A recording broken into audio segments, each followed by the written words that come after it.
نؤمن به ونتوكل عليه ونعوذ بالله من شرور أنفسنا ومن سيئات أعمالنا من يهده الله فلا مضل له ومن يضلله فلا هادي له ونشهد أن لا إله إلا الله وحده لا شريك له ونشهد أن سيدنا ومولانا محمدا عبده ورسوله أما بعد مسلم پرسنل لا بورڈ کے صدر محترم نائیڈو صاحب کے نائب صدر اور ہمارے مہدی صاحب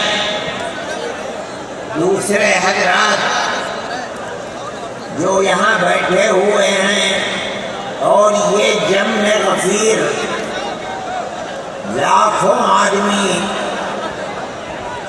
جو آئے ہیں جمعیت علماء کی دعوت پر، میں جمعیت علماء کے ان ورکرز اور آئے ہوئے مہمانوں کا دل کی گہرائیوں سے شکریہ ادا کرتا ہوں۔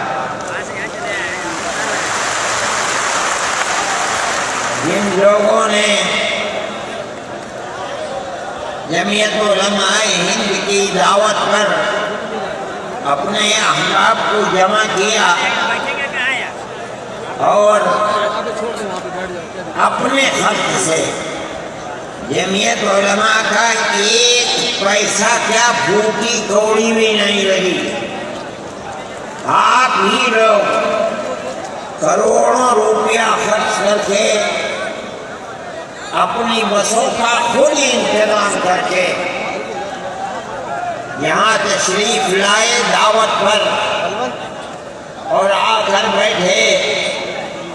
جمعیت علماء ہند کے خدام کے دل میں اس کی بڑی قدر ہے، اللہ حضرات کو اس کا بہتر بدلہ عطا فرمائے۔ میرے محترم بزرگوں، آج ہی کا مسئلہ یہ نہیں ہے، جمعیت علماء ہند کی ایک تاریخ ہے اور ایسی تاریخ ہے اپنے اس ملک کے لیے جو کسی دوسری ہندو مسلم پارٹی کے پاس نہیں ہے۔ علماء نے اس ملک کی آزادی کے لیے، اگر آپ ان کی تاریخ کو پڑھیں گے تو آپ کو اندازہ ہوگا کہ ان کی اس ملک کی آزادی کے لیے قربانیاں 150 سالہ قربانیاں ہیں۔ کوئی اس ملک کے اندر ہندو مسلم ایسی پارٹی نہیں ہے جس کی تاریخ ایسی قربانیوں کی تاریخ ہو۔ حضرت شاہ عبدالعزیز صاحب محدث دہلوی نے 1803 میں آواز بلند کی تھی کہ ہمارا ملک غلام ہو گیا، اس غلام ملک کو آزاد کرانا اس ملک میں بسنے والے ہر مسلمان اور ہر شخص کا فرض ہے۔ کوئی مائی کا لال نہیں تھا جو انگریز کی طاقت کے سامنے آزادی ملک کا نعرہ بلند کر سکتا۔ ایک مسلمان عالم دین نے اسی دلی کے اندر اس نعرے کو بلند کیا، اس کی جائیداد قرق کر لی گئی، اس کے مدرسے کو دفن کر دیا گیا، اس کو دلی بدر کر دیا گیا۔ دیکھیں یہ مسلمان ایسے نہیں تھے جو کسی ملک کے پیسے یا اس کی سطوت اور اس کی طاقت کے سامنے سر جھکا دیں گے۔ جو انہوں نے اپنا موقف اختیار کیا تھا پتھر کی چٹان کی طرح، اسی طرح اس موقف کے اوپر کھڑے رہے۔ سب سے پہلا جہاد سن 1932 کے اندر ہوا، ہندوستانی لوگ تو جانتے بھی نہیں، اور اس کے اندر لوگ مر گئے، ختم ہو گئے۔ شاہ عبدالعزیز صاحب کے رشتے کے، ان کے قریب، ان کے اولاد میں شاہ اسماعیل شہید اور رائے بریلی کے شاہ احمد شہید، دونوں کے دونوں ختم ہو گئے، شہید ہو گئے بالا کوٹ کے میدان میں۔ لیکن پیچھے نہیں ہٹے، وہ لوگ جو بچ کر آئے تھے سن 1857 میں پھر جہاد کر دیا، اور اس کے اندر صرف اسی دلی کے اندر 33,000 مسلمان شہید کیے گئے، اور لال قلعے سے لے کر جامع مسجد تک درختوں کے اوپر ان کی لاشوں کو لٹکا دیا گیا۔ یہ مسلمان کی تاریخ ہے، علماء کی تاریخ ہے۔ بتائیں کون ہے جس کی زندگی کے اندر یہ تاریخ مل سکتی ہے؟ میں کہتا ہوں، لاکھوں آدمی کے سامنے کہتا ہوں، کوئی مائی کا لال ہے جس نے اس ملک کی اس طرح خدمت کی ہو جس طرح مسلمان علماء نے خدمت کی ہے؟ میرے بھائی، جمعیت علماء انہی مجاہدین کی بنائی ہوئی جماعت ہے۔ ہم تو ان کے جوتے سیدھے کرنے والے ہیں۔ ہمارا کیا کام ہے؟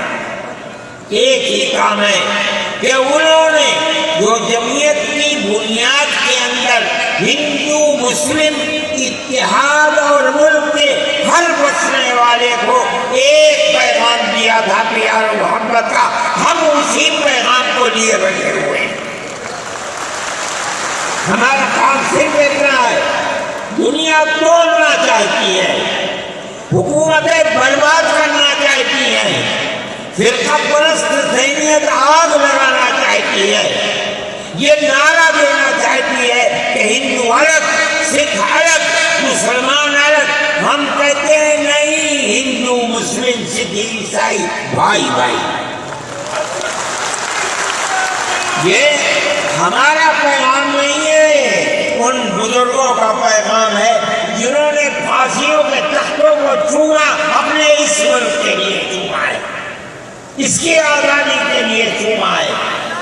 اس ملک کے اندر یگانگت اتحاد جس کو آج آگ لگایا جا رہا ہے، ہمارے بزرگوں نے اسی اتحاد کے لیے اپنی قیمتی جانوں کو قربان کیا ہے، اور ان کا مقصد یہ تھا کہ ملک آزاد ہو جائے، حکومت ایسی بننی چاہیے جو حکومت سیکولر حکومت ہو، کسی کا حق نہ جائے۔ کانگریس اس لیے نہیں بنی تھی، یہ 1803 کی آواز ہے کہ ملک غلام ہو گیا، جہاد کرنا فرض ہے۔ کانگریس کا تو وجود بھی نہیں تھا، کانگریس تو 28 دسمبر 1985 کو بنی ہے، اور اس کا پہلا اجلاس ممبئی کے اندر ہوا ہے۔ آپ لوگ سمجھیں اس کو، کانگریس ملک کو آزاد کرانے کے لیے نہیں بنی تھی، کانگریس کی تجویز موجود ہے۔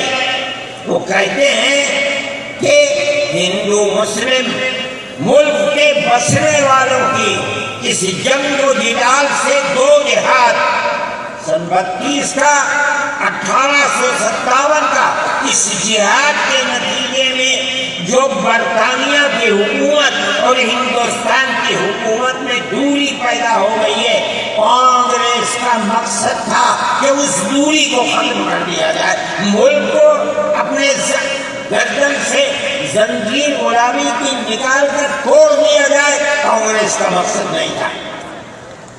میں آپ سے کہتا ہوں یہ بات ہے اور کانگریس کی تجویز میں موجود ہے، کوئی اس کی تردید نہیں کر سکتا۔ کسی نے حضرت گنگوہی رحمت اللہ علیہ سے پوچھا کہ ایک جماعت بنی ہے جو ہندوؤں نے بنائی ہے انگریز کے ساتھ مل کر، کیا مسلمان اس جماعت میں شریک ہو سکتا ہے؟ حضرت نے فتویٰ دیا اور یہ کہا کہ جس طرح اپنے کاروبار میں ہندو مسلمان شریک ہو سکتا ہے، اسی طرح اس پارٹی کے اندر بھی ہندو مسلمان شریک ہو سکتا ہے، بشرطے کہ دین کو کوئی نقصان نہ پہنچے۔ اس فتوے کا نام ہے نصرت الابرار، جو پرانی مکتبے ہیں، لائبریریاں ہیں، یہ آج بھی وہاں موجود ہے۔ یہ صرف فتویٰ نہیں ہے، یہ اس لیے ہے کہ یہ اشارہ ہے کہ مسلمانوں کو کانگریس کے ساتھ شریک ہونا چاہیے اور کانگریس کے اس نظریے کو بدلنا چاہیے۔ کانگریس کے اندر مستقل غلامی کی زنجیر کو توڑنے کے لیے اور انگریز کے ساتھ جہاد کرنے کے لیے تیار کرنا چاہیے۔ مسلمان جوخ در جوخ اس کے اندر شریک ہوئے، کانگریس کے اس نظریے کو بدل دیا اور کانگریس کو ملک کی آزادی کے لیے کھڑا کر دیا۔ یہ مسلمان کا، علماء کا، جمعیت علماء کا کردار ہے۔ کوئی مانے نہ مانے، تاریخ میں لکھی ہوئی چیزیں ہیں، ہم سے پوچھے ہم وہ تاریخ میں لکھی ہوئی چیزیں نہیں ہیں۔ ہماری تاریخ کو مٹا دیا گیا۔ وہ طبقہ وہ آج ملک کے اندر اسلام اور مسلمانوں کو دفن کرنا چاہتا ہے، وہ ہماری تاریخ کو دفن کرنے کے اندر کامیاب ہو گیا، مگر ہم کہتے ہیں یہ ہماری تاریخ ہے۔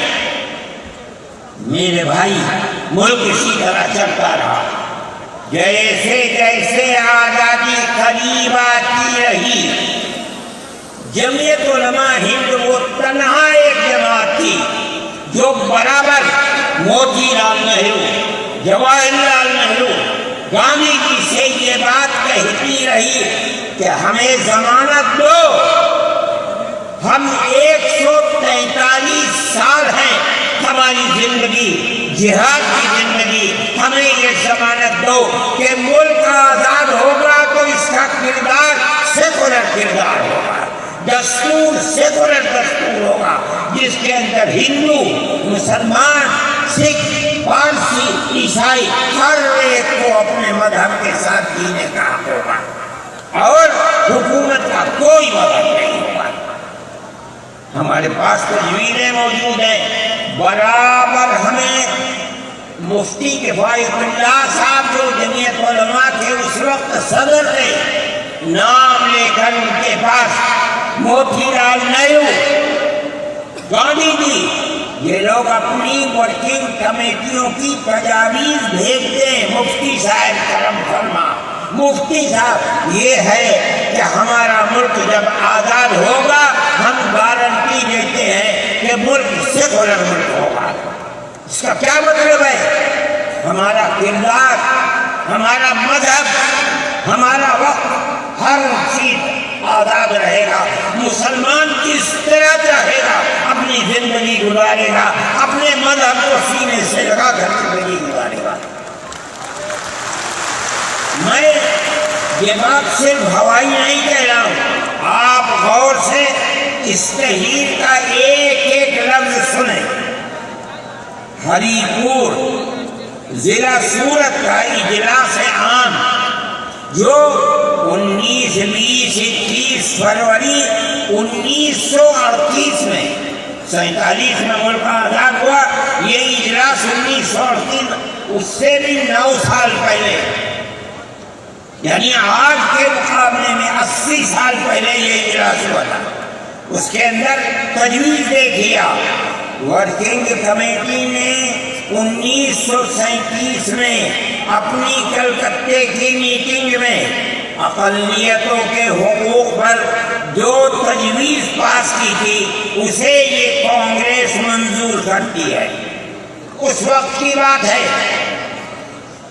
اور نئے سرے سے اعلان کرتی ہے کہ ہندوستان کی اقلیتوں کے تمدنی، مذہبی اور لسانی حقوق کی حفاظت کرنا کانگریس کا پہلا فرض اور بنیادی پالیسی ہے، تاکہ حکومت کی کسی بھی ایسی اسکیم میں جس میں کانگریس شریک ہو اقلیتوں کو ترقی اور نشو و نما کا زیادہ سے زیادہ موقع مل سکے۔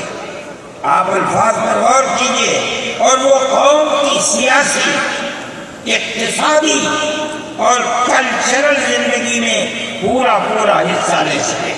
اس کے بعد اس بنیاد پر مسلمانوں کو مطمئن رہنا چاہیے کہ آزاد ہندوستان کی حکومت نے ان کا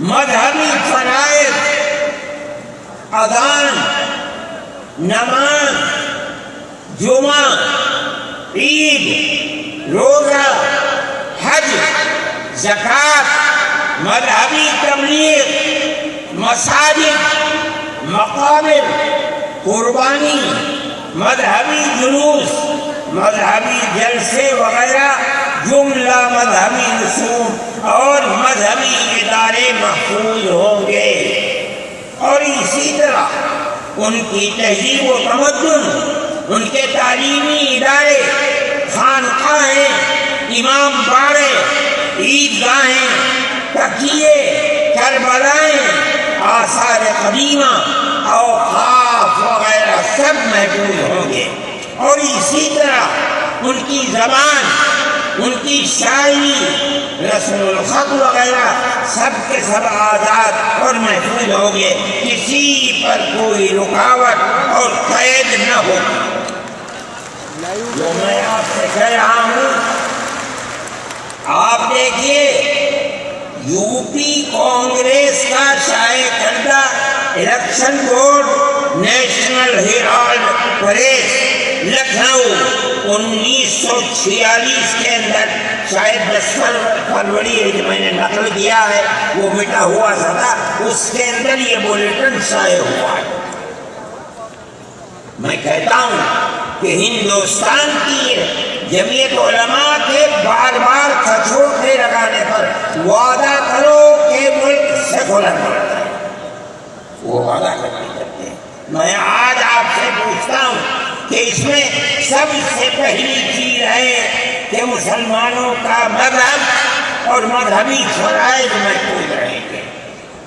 آج میں پوچھتا ہوں، ملک کی آزادی کو 70-80 سال ہو رہے ہیں، بتائیے کیا محفوظ ہے مسلمانوں کا؟ آپ مذہب محفوظ ہے مسلمانوں کا؟ کیا آپ نے مسلمان مذہب کا مسئلہ قرآن و حدیث سے ثابت ہے؟ آپ جو کچھ کر سکتے تھے آپ نے نکاح اور طلاق کے اندر کر دیا، مذہب کا معاملہ ہے۔ آپ کی حکومت اتراکھنڈ میں ہے، آپ یکساں سمت کوٹ، یعنی کوئی تعلق مسلمان کا مذہب سے نہیں ہوگا، گورنمنٹ جو قائم کرے گی اس سے اوپر مسلمان کو چلنا ہوگا۔ کہاں کا سیکولرزم ہے؟ کیا مسلمان اس پر اطمینان کر سکتا ہے؟ آپ کی زندگی اور آپ کی حکومت کا بنیادی ناپاک پتھر یہ ہے کہ مسلمان کو اپنے مذہب سے آپ دور کر دیں۔ کیا آپ اسے قبول کریں گے؟ یہ آج کی حکومت کا یہ مسئلہ ہے۔ مذہبی فرائض کہاں کے آپ گزارے گئے؟ آج آپ نے مسئلہ بنایا ہے کہ اتراکھنڈ کی ریاست اور شہروں کے اندر مسلمان جو 50 سال سے آباد ہے، آباد بھی نہیں رہ سکتا۔ یہ آپ کا کردار ہے، یہ تصویر ہے، اور ناپاک تصویر ہے۔ جس تصویر کو آپ پیش کر رہے ہیں یہ تصویر سیکولر دستور کی تصویر نہیں ہے۔ ہمارا آج کا یہ کنونشن سیکولر دستور کی حفاظت کے لیے ہے۔ کہاں ہے؟ کیا کر رہے ہو؟ اس ملک کو، ملک میں رہنے والوں کے لیے جہنم بنا رہے ہو۔ جمعیت علماء اس کو قبول نہیں کرتے۔ ہم تو کہہ رہے ہیں اس بات کو، کسی کی زبان اٹھتی ہو یا نہ اٹھتی ہو، لیکن ہم کہتے ہیں کہ جو ہو رہا ہے وہ ملک کو آگ لگانے کے لیے، دستور کو آگ لگانے کے لیے ہو رہا ہے۔ جمعیت علماء اس کو قبول نہیں کرے گی۔ اگر جمعیت علماء نے اس بدترین حکومت جو یہ کہتی تھی کہ ہماری حکومت میں سورج نہیں ڈوبتا، جمعیت علماء نے کبھی اس کے سامنے سر نہیں جھکایا، اس کے بعد ہم اس کے سامنے سر جھکائیں گے۔ ہمارا سر صرف ایک اللہ کے سامنے جھکتا ہے اور کسی کے سامنے نہیں۔ میرے بھائی، آپ ایک اس کو لیتے ہیں، میں کہتا ہوں آپ کیا کہتے ہیں؟ اس کے اندر جہاں ہے وہاں اسی طریقے سے اوقاف وغیرہ سب محفوظ ہوں گے۔ اوقاف محفوظ ہے، یہ آپ کے سامنے حضرت مولانا بیٹھے ہوئے تقریر کی ہے۔ اوقاف کو ہڑپنا چاہیے۔ ہماری مسجدیں اسی دلی کے اندر 400 500 سال کی مسجدیں ہیں، جس میں جمعیت علماء کا دفتر بنا ہوا ہے۔ عبد النبی اکبر کے زمانے کی مسجد ہے، اور کتنی مسجدیں جن کے پاس اوقاف اللہ اکبر لاکھوں کروڑ کے اوقاف ہیں۔ جونپور میں جا کر کے دیکھو کیسی مسجدیں ہیں، دلی کے قرب و جوار میں دیکھو کتنی بڑی بڑی مسجدیں ہیں۔ ہندوستان کا وہ طبقہ جو ان مساجد کے اوقاف کو ہڑپ کرنا چاہتا ہے، کہتا ہے اگر کسی وقف زمین یا مسجد یا کسی بھی چیز کے کاغذات وقف کے نہیں آئے اس کو وقف نہیں مانا جائے گا۔ کون 500 سال پرانے کاغذات لا کر پیش کر دے گا؟ قانون یہ تھا کہ جو مسجد بنی ہے، جو وقف پر بنتی ہے، وہ وقف ہے۔ آپ کو کیا درد ہے؟ کیا آپ اس اوقاف کو ختم کرتے ہیں؟ اس کا مطلب ہے مسلمانوں کی زمین کو ہڑپ کرنا چاہتے ہو، حرام کھانا چاہتے ہو، اس لیے ان اوقاف کو ہڑپ کرنا چاہتے ہیں۔ ہم اس کو قبول نہیں کریں۔ اوقاف ہمارے آباء و اجداد کے کیے ہوئے ہیں۔ اوقاف اللہ کی ملکیت میں دیے ہوئے ہیں، مسجدیں بنی ہوئی ہیں، آپ ان کی حفاظت کیجیے، اس لیے کہ ہم اس ملک کے رہنے والے ہیں، ہم باہر سے آئے ہوئے نہیں ہیں۔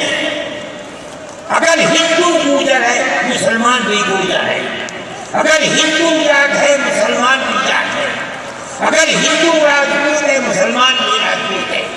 جاؤ دیکھو کشمیر کے اندر، اگر ہندو بھی رہمن ہے مسلمان بھی رہمن ہے۔ ہم اسی ملک کے رہنے والے ہیں۔ کسی کو اچھا لگا یہ مذہب وہ اس مذہب میں چلا گیا، کسی کو یہ مذہب اچھا لگا وہ اس مذہب میں چلا گیا۔ کیا مذہب کی بنیاد پر اس ملک کے اندر آپ ہمیں جینے کا حق نہیں دیں گے؟ ہم اپنے جینے کا حق کو لیں گے۔ آپ نے جس سیاست کو اختیار کیا، آپ 2 الیکشن پہلے دیکھیے کس قوت کے ساتھ بی جے پی آئی تھی۔ آپ نے جس پالیسی کو اختیار کیا، سیکولرزم کو آگ لگانی چاہیے، اس کا نتیجہ اس الیکشن میں کیا ہوا؟ بی جے پی ہار گئی۔ میں کہتا ہوں کہ اگر چندرا بابو نائیڈو کی بیساکھی نہ ہوتی اور ادھر نتیش کمار کی بیساکھی نہ ہوتی تو بی جے پی گورنمنٹ نہیں بنا سکتی۔ کیوں ہوا؟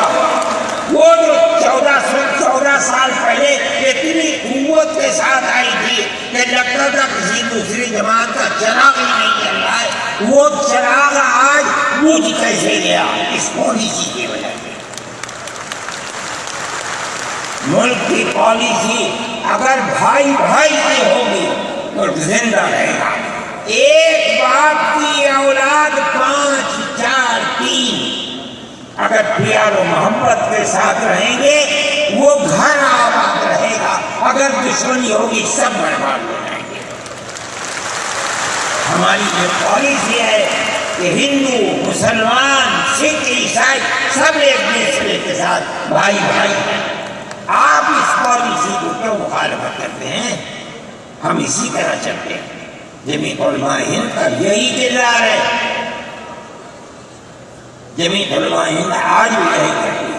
میں نے ابھی چند مہینے ہوئے میوات کے اندر لوگ لٹ گئے، پس گئے، ان کو جمع کیا، ہم نے ان سب کو 1 لاکھ یا 2 لاکھ روپئے دیے جا کر کے، مسلمان بھی تھے ہندو بھی تھے، ہم نے ان کو دیا، وہ خوش ہو گئے۔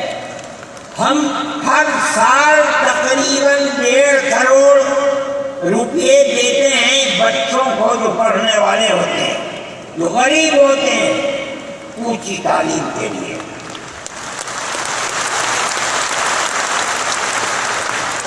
اس کے اندر مسلمان بچے بھی ہوتے ہیں، ہندو بچے بھی ہوتے ہیں۔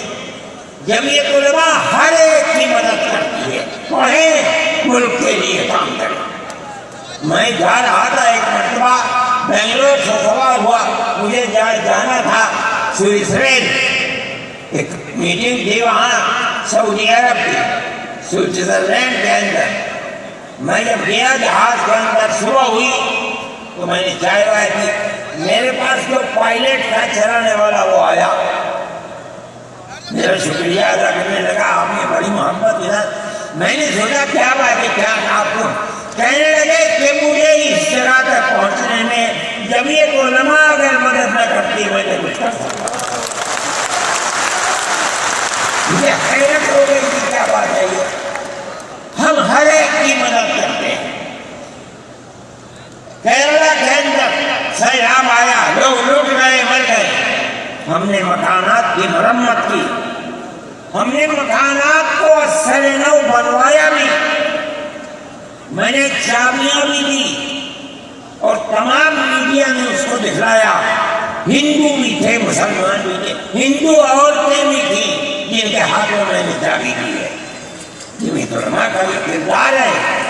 ہمارے بزرگوں نے متحدہ قومیت کتابیں شائع کی ہیں، اس کا مطلب ہے کہ ہندوستان کی قوم مذہب کی بنیاد پر نہیں بٹے گی، جو ہندوستان میں رہتا ہے ان سب کی ایک ہی قوم ہے، مذہب کی بنیاد پر قومیں تقسیم نہیں ہوگی۔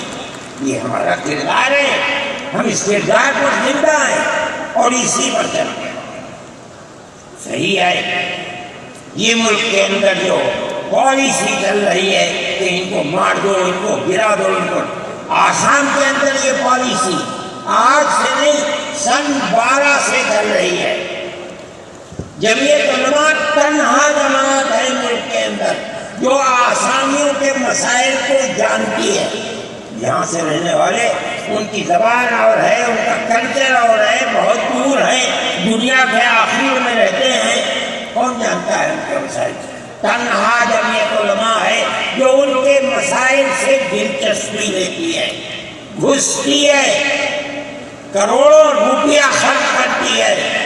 یہ ایک مسئلہ تھا، اس سے پہلے ایک اور مسئلہ تھا، کہا گیا کہ پنچایت اگر کسی کو آسام میں یہ سرٹیفکیٹ دیتی ہے کہ یہ ہندوستانی ہے تو وہ سرٹیفکیٹ نامقبول ہوگا۔ 47 لاکھ آدمی اس سے متاثر تھے، جو پھر پرست پارٹی بھی وہ کہتی تھی کہ پنچایت کے سرٹیفکیٹ کو قبول نہ کیا جائے۔ اگر یہ فیصلہ ہو جاتا تو 47 عورتیں، 47 لاکھ اپنے بچوں کے ساتھ ملک کے اندر بھیک مانگنے والوں کی زندگی بسر کرتے۔ ہم نے سپریم کورٹ کے اندر اس کو چیلنج کیا۔ سپریم کورٹ کہا جاتا ہے، لیکن در حقیقت یہ ملک میں بسنے والے ان غریب اور لاچار لوگوں کی پناہ گاہ جن کے سامنے ملک میں کوئی راستہ نہیں بچتا، تو وہ کورٹ میں پہنچتے ہیں کہ ہماری مدد کرو۔ ہم پہنچے اپنے لیے نہیں، ان غریبوں کے لیے پہنچے جو 47 لاکھ تھے۔ آپ نہیں جانتے اس کے اندر 24 لاکھ ہندو عورتیں تھیں۔ آپ سمجھے؟ اور جب یہ علماء گئی، میں بہت پریشان تھا کہ الہ العالمین کوئی مدد کرنے والا علاوہ تیرے کوئی مدد کرنے والا نہیں ہے۔ میں اللہ کا فضل کرتا ہوں کہ جو کورٹ اور وہیں کا وکیل چیف جسٹس تھا آسامی کا تھا، مجھے خطرہ تھا کہیں یہ آسامیوں کے ساتھ نہ چل جائے، گورنمنٹ کے ساتھ نہ چل جائے۔ اللہ کی قدرت ہے کہ فیصلہ یہ آیا کہ وہ سرٹیفکیٹ جو پنچایت نے دیا قبول کیا گیا۔ میں نے کہا کہ مجھے اپنی زندگی میں کبھی اتنی خوشی نہیں ملی جتنا آج اس فیصلے میں۔ کیوں؟ صرف مسلمان کے لیے نہیں ہے، یہ ہمارا کردار ہے جو ہمیں اپنے بزرگوں سے ملا ہے، جو جمعیت علماء کی اساس ہے، یہ ان کا کردار تھا، ہم نے اس سے سراہنا کی۔ اس کے بعد دوسرا مسئلہ آ گیا۔ دیکھیے سمجھیے مسئلے کو، سارے ہندوستان کے اندر قانون یہ ہے کہ جو سب سے پہلی مردم شماری سن 47 میں ملک آزاد ہوا، سن 51 کے اندر پہلی مردم شماری ہے، جس کا نام اس مردم شماری میں ہے وہ ہندوستان ہے، جس کا نام اس مردم شماری میں نہیں ہے، اگر دوسری مردم شماری میں وہ کہیں سے آ کر بسا اور اپنا نام لایا، وہ ہندوستانی نہیں ہے۔ اچھا، پاکستان ایک مغربی پاکستان تھا، ایک مشرقی پاکستان تھا۔ اندرا جی نے اپنے زمانے کے اندر تمام جھگڑوں کو ختم کرنے کے لیے مغربی پاکستان کو الگ، مشرقی پاکستان کو الگ کیا۔ جنگ ہوئی، مشرقی پاکستان ٹوٹ گیا اور بنگلہ دیش بن گیا۔ اس وقت بہت بڑی بمباری ہوئی دونوں ملکوں کے اندر، ادھر کے لوگ ادھر، ادھر کے لوگ ادھر، سب لوگ بیٹھے، راجیو بیٹھے، بی جے پی بیٹھی، جو وہاں کی پارٹیاں تھیں صوبائی وہ بیٹھی، اور سب نے بیٹھ کر طے کیا کہ آسام کے اندر ہندوستانی ہونے کی دلیل سن 71 کی مردم شماری ہوگی، سارے ملک سے الگ۔ سارے ملک میں مردم شماری میں ہندوستانی ہونے کے لیے 51 کی ہے، مگر سب پارٹیوں کے دستخط ہیں اس کے اوپر۔ آسام کے اندر 51 نہیں 71 ہوگا۔ اب آپ دیکھیے جو فرقہ پرست، اور میں کہتا ہوں ببانگ دول کہتا ہوں کہ آسام کے چیف منسٹر کا کردار بدبودار کردار ہے، خراب کردار ہے، مسلمان کو دفن کرنے کا کردار ہے۔ وہ یہ کہتا ہے کہ آسام کے سوا آسام کے اندر مردم شماری 71 نہیں، جیسے سارے ہندوستان میں 51 ہے، اسی طرح آسام کے اندر بھی 51 ہے۔ آپ سمجھتے ہیں اس کا اثر؟ آج اس کا اثر یہ ہوگا کہ اگر 71 ٹوٹ جائے اور 51 پر آ جائے تو آسام کے اندر 1.5 کروڑ بچے اور بڑے سب ہندوستان سے باہر ہو جائیں، کہاں جائیں گے؟ صرف مسلمان کی مخالفت، کھانا ہضم نہیں ہوتا ہے بغیر مسلمان کی بربادی کے۔ کوئی نہیں تھا، تنہا جمعیت علماء تھی، اس کے اندر بڑا کردار ہے مولانا مشتاق انصر کا، جو جمعیت علماء آسام کے صدر ہیں۔ وہ میرے ساتھ شانہ بشانہ کھڑے رہے اور 12 سال سے زیادہ مقدمہ لڑا، کروڑوں روپیہ اس کے اوپر خرچ کیا گیا۔ یہ خدا کی قدرت ہے، آج آیا تو یہ طے کر دیا گیا کہ 51 نہیں، آسام میں 71 ہی بنیاد بنے گا۔ اس کا کیا مطلب ہے کہ آپ نے آسام کی 80 لاکھ کی آبادی کو زندہ کر دیا، جو موت کے کنارے پر کھڑی ہوئی۔ مجھے افسوس ہے کہ لوگوں کا یہ قول مجھ تک پہنچا ہے کہ نے آسام کے چیف منسٹر سے یہ بات کہی کہ اب کیا ہوا، کہنا ہماری صحت پر کوئی اثر نہیں پڑتا۔ کیا مطلب ہے؟ ہم آسام میں مسلمانوں کو چین کا سانس نہیں لینے دیں گے۔ دیکھیں کب تک چلتے ہیں۔ اگر جمعیت علماء زندہ ہے اور اللہ نے ہمیں زندہ رکھا، ہم دیکھیں گے کہ کیا کرتے ہیں۔ ہم زندہ ہیں، یہ جمعیت علماء کا کردار ہے، ہم اس کے پیچھے ہیں۔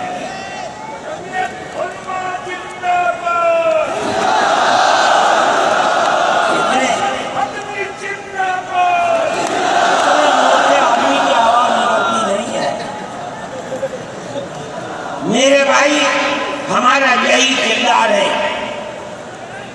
ہم ان مسلمانوں کی مدد کرتے ہیں جو مسلمان مصیبت کا شکار ہے۔ یہ فرقہ پرست ذہن جس کا میں ذکر کر رہا ہوں ہر جگہ موجود ہے، ہر وقت موجود تھا، آج یہ زیادہ ہے، پہلے اتنا نہیں تھا۔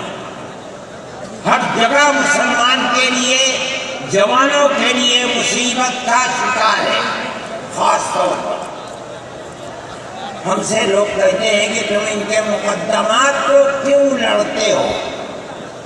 کہتے ہیں تم دہشت گردوں کی پناہ گاہ ہے جمعیت علماء، یعنی ان کا مفروضہ یہ ہے کہ جتنے لوگوں پر الزام لگا ہے دہشت گردی کا، وہ سب کے سب حقیقت دہشت گرد ہے، اور جمعیت علماء دہشت گردوں کی، ملک ویرودھیوں کی جمعیت علماء مدد کرتی ہے۔ مجھ سے بھی یہ بات کہی، میں نے کہا کہ تم میں کوئی مائی کا دال ہے تو کھڑا ہو کے بتائے۔ جمعیت علماء لوور کورٹ نے پھانسی کی سزا دے دی، گجرات کے اندر ہائی کورٹ میں پہنچے، انہوں نے پھانسی کی سزا دے دی۔ ہم اس کیس کو لے کر، اس کے اندر ہندو بھی تھے، مسلمان بھی تھے، سپریم کورٹ میں آئے۔ سپریم کورٹ میں ہم نے مقدمہ لڑا اور سپریم کورٹ نے انہیں سب کو باعزت بری کر دیا۔ میں نے کہا کہ کسی ملزم کے لیے گورنمنٹ ہندوستان کی حکومت نے حق دیا ہے کہ مقدمہ لڑو۔ اگر کوئی غیر ملکی ہندوستان کے اندر پکڑا جائے، اپنے مدعا کو پیش کرنے کے لیے گورنمنٹ اس کو وکیل دیتی ہے۔ ہم نے کیا جرم کیا ہے؟ ہم انہیں وکیل لے کے لڑنے کے لیے، بہتر سے بہتر وکیل لے کے ہم کہتے ہیں کہ لڑو مقدمہ، تاکہ دودھ کا دودھ، پانی کا پانی الگ الگ ہو جائے۔ مقدمہ لڑے اور سپریم کورٹ کہتی ہے کہ جھوٹا انسان کا جھوٹ ہے، جھوٹ ہے، جھوٹ ہے۔ ملک کے اندر فرقہ پرستی ہے، دشمنی ہے، ہر طبقے کے اندر ہے۔ کوئی بھی طبقہ، پولیس کا ہو، انتظامیہ کا ہو، کسی کے اوپر جو چاہے الزام لگا دے گا۔ جمعیت علماء آج بھی جو کیس لڑ رہی ہے،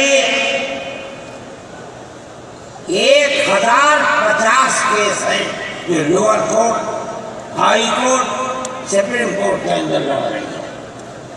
1050 کیس ہیں اور اس کے اندر 850 ملزم ہیں۔ ہم لڑتے ہیں مقدمہ، ہم یہ سمجھتے ہیں کہ آپ اس کو ہائی کورٹ، سپریم کورٹ تک یہ ثابت کر دیں کہ یہ ملزم ہیں، انہوں نے دیش کے ساتھ